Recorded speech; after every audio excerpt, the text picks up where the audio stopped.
Kapag napunta nga kayo ng Tagaytay, wag na wag nyo papalampasin etong El Patron Walastik Pares. Nag-uumapaw sa taba, may mainit na sabaw, talaga namang bagay na bagay kapag ka nandito ka sa Tagaytay. Eto nga yung parisa na maire-recommend ko sa inyo. Dahil sa sulit at masarap na lasa ng pares nila dito, talaga namang hindi masasayang ang ibabayad nyo. Meron din sila ditong Angus beef tapa, sisig, dinakdakan, chicharon bulaklak, at siomay. Iilan lang yan sa mga pwede nyo pang matikman. Kaya naman kung trip mo rin ang mga ganitong food trip, subukan mo na dito sa El Patron Walastik Pares. I-search mo lang to sa Google Map at tiyak kung madali mo tong mapupuntahan. So paano mga mare, magpo-food trip muna ako damahin natin ang lasa ng El Patron Walastik Pares. So guys, ito na nga pala yung mga in-order natin dito sa may El Patron Pares.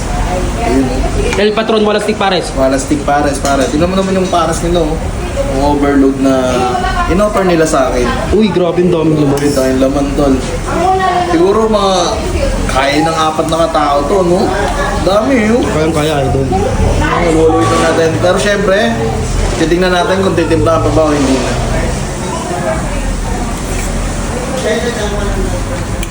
Ang sarap, tol. Panalo. Panalo. Para sa inyo, guys.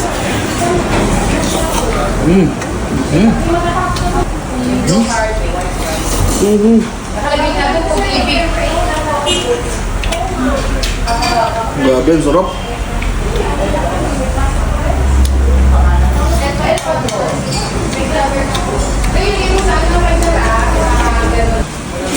Dakdakan, guys.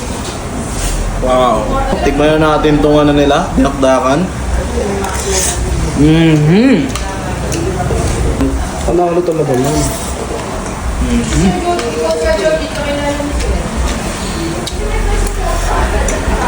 Ang sarap. Meron din sila dito ang chicharong bulaklak.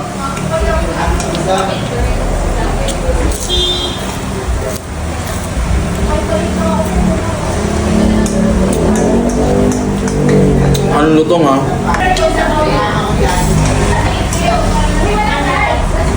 Meron din tayong sisig, guys. Ayun, wow. Ayun, Angus beef tapa. Yan lang tayo, guys.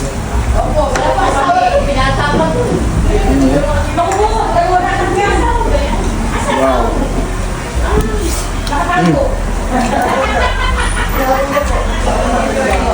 Tuko yung tapa nila, guys. Papa tayo. Hop.